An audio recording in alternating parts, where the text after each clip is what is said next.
Estamos aqui com a vereadora Eliana Braga Frosmerchan Ferraz para mais um Memória Legislativa. Vereadora Eliana, pelo que consta em nossos arquivos, você durante a infância morou em 14 cidades diferentes. Consegue lembrar o nome da maioria delas e por que essa vida itinerante? Bom, na verdade, eu não sei se eu vou lembrar de todas, né? E não vou falar na sequência. Mas eu morei no Vale do Paraíba, morei em Registro, Pariquera-Sul, Guará, Ituverava, Barra Bonita, Jaú, Bocaina. São muitas cidades, viu? Taubaté, Tambaú, né? São vários lugares que eu morei, perto de Iguape também, um vilarejo perto de Iguape. Meu pai, que já faleceu, né? Faz uns anos que ele faleceu, ele trabalhava na Camargo Correia com obras de estrada, né? Então ele tinha que viajar e nós tínhamos que ir junto, né? E eu acho que foi daí que saiu essa vocação missionária, né? De estar indo para os lugares, porque a gente não tinha, assim, quase nenhum ano numa cidade. Era 9 meses, já tinha que mudar. Terminava a obra, tinha que mudar. E eu acabei acostumando, né? E fazendo muitos amigos, embora criança, né? Nem me lembro de ter ficado, assim, mais que um ano em nenhuma escola. Mas dentre tantas cidades que eu morei, tem muitos amigos que a minha mãe tem até hoje. Então, foi uma experiência boa, apesar da loucura, né? De não criar muito vínculo, mas isso me ajudou até na vida missionária. E você conseguia ser uma boa aluna na escola, já que todo ano estava numa escola diferente? Você via vantagem nisso, desvantagem? Como era? Olha, na verdade, Miguel, eu via vantagem e desvantagem. Às vezes eu entrava numa escola super boa e eu ia super bem. Depois eu passava para uma escola não tão boa. Aí nessa escola eu era a melhor da classe. Só que quando eu ia para outra escola, numa outra cidade, às vezes não acompanhava, porque a escola era fraca. Então eu tive um pouco de dificuldade. Mas eu consegui, graças a Deus, nunca repetir de ano, né? E sempre correndo atrás. E a minha mãe sempre foi muito enérgica com a escola, sempre nos ajudou muito, né? A estudar. Então, com a graça de Deus, a gente conseguiu, né? Fazer todas as séries sem repetência, tanto eu quanto meu irmão, né? Aí depois, porque quando eu tinha uns 14 para 15, aí eu já estabilizei em Jaú. Depois eu conheci meu marido, nós casamos lá, tivemos os 3 filhos lá. E depois que nós viemos aqui para Bebedouro, né? Então, a gente ficou um bom tempo depois, na minha adolescência, eu já fiquei em Jaú. Eu só fiquei nessa vida itinerante quando eu era criança, né? Até 14 anos. E conforme você mencionou, foi em Jaú que você constituiu família. Isso. E depois você recebeu o chamado para Bebedouro. Exatamente. Esse chamado era algum emprego bom? Você recebia salário alto? O que te fez vir aqui? O que te motivou? Ó, na verdade, nós sempre participamos da igreja lá em Jaú. A cidade de Jaú ela é muito forte na parte de evangelização. A igreja católica é bem atuante, tanto que agora vai virar diocese, cidade, né? Vai ser São Carlos e Jaú, vai dividir, serão 2 dioceses no mesmo setor. E lá a gente era muito atuante na igreja em obras sociais, tanto eu quanto meu marido. E depois nós, fazendo retiros, encontramos alguns amigos em comum que moravam aqui, que nos fizeram um convite, meio doido na verdade, né? Mas valeu muito a experiência, tanto que hoje eu estou aqui. Para vir para a cidade de Bebedouro como missionários. Aí meu marido, eu tinha uma clínica de estética e meu marido tinha uma empresa de faca para balancim, para cortar sapatos, né? Fazer a faca para cortar as palmilhas dos sapatos. Então, o meu marido vendeu a empresa dele, eu vendi a minha clínica, né? E nós viemos para cá. Aí nós viemos para cá e viemos viver da providência de Deus. E como surgiu um convite? Foi um desejo de você? Você aceitou prontamente? Você, como uma mulher de oração, falou, não, me dá um tempo, deixa eu orar, deixa eu ver se é isso mesmo que eu quero. E você esperava que você já ia entrar na sua primeira tentativa? Jamais, Miguel, jamais. Você sabe que eu pensava assim, eu vou, porque tem tanta gente falando, Eliana, vai, mas também tem muita gente que falava assim, Eliana, não se meta nisso, isso não é para você, você é muito espiritualizada, você vai perder a cabeça, porque é um lugar muito difícil, vai ter muitos entraves, né?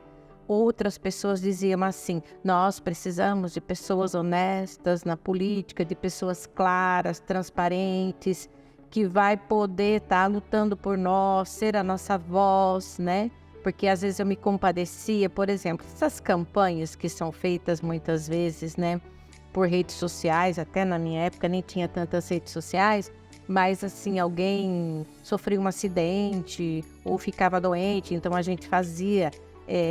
levantava essas campanhas, arrecadava esse dinheiro. Então as pessoas falavam assim, imagina você à frente de uma vereança, ou no executivo, ou então no legislativo, quanta gente você vai poder ajudar. Então algumas pessoas ficavam falando, e como meu marido já era conselheiro tutelar, e através dele, ele visitava muitas casas carentes, muitas cidades, famílias desestruturadas, e por conta disso, né, eu acabava ajudando, né, conhecia as famílias e acabava ajudando, conversando, tanto na parte estrutural como na social, e aí eu achei que na vereança eu iria conseguir, mas não tinha muita certeza que eu ia conseguir entrar, não.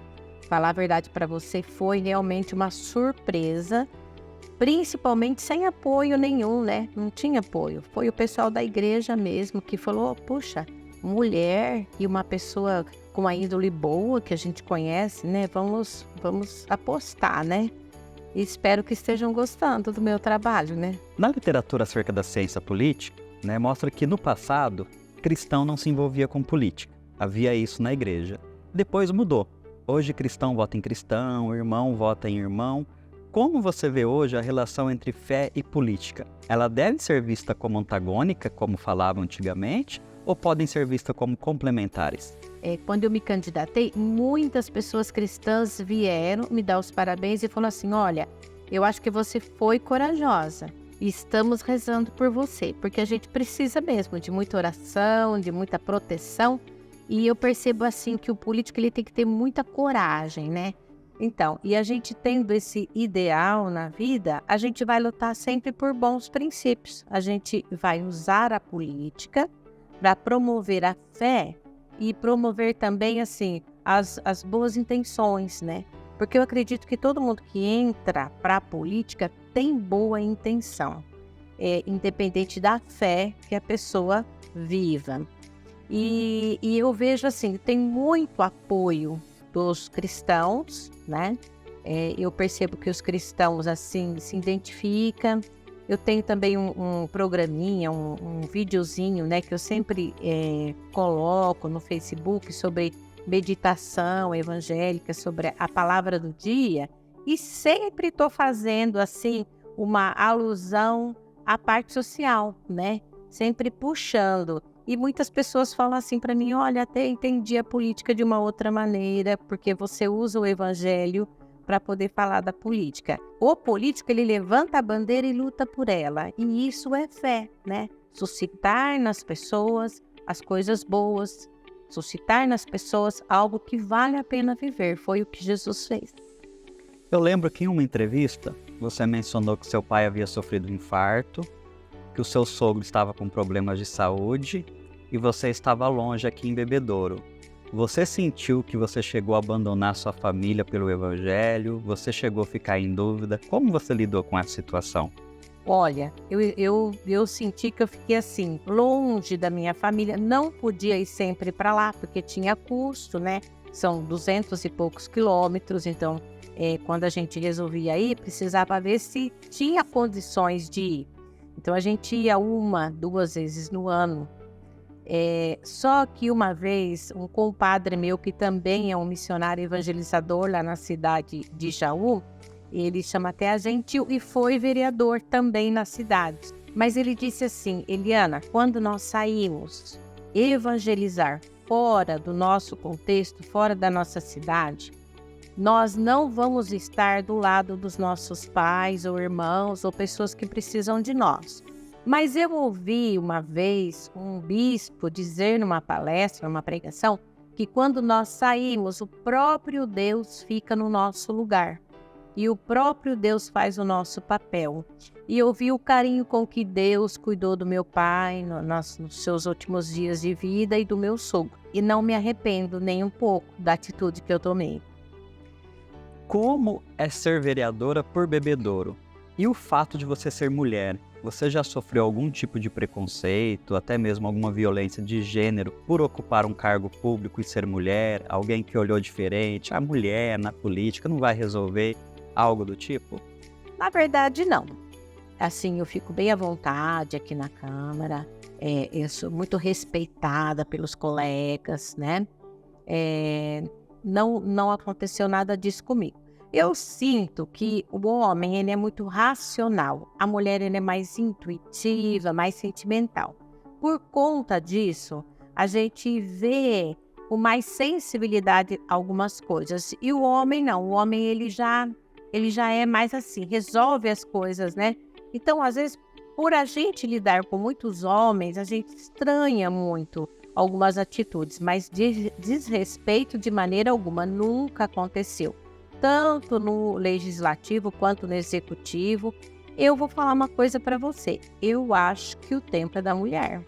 Eu acredito que as próximas eleições muitas mulheres virão, porque pela mulher ser mais intuitiva, parece que ela acha mais assim o problema ali, não desmerecendo o homem, mas ela luta mais pela causa, ela vai mais afinco, né? Ela busca resolver o problema, ela não só vê aquilo, mas ela entra de cabeça.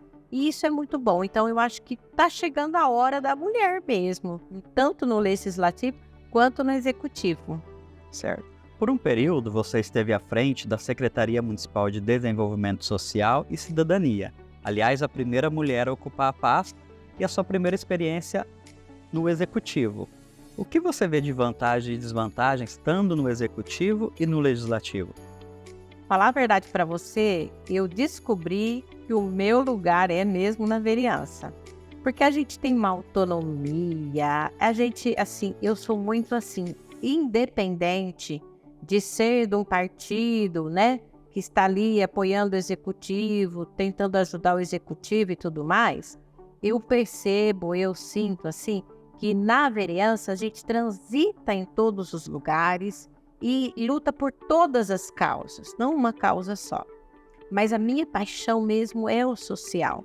E o social a gente vê muito assim, né? O social não é a caridade, não é dar a cesta básica, não é isso. É promover uma mudança de vida no ser humano.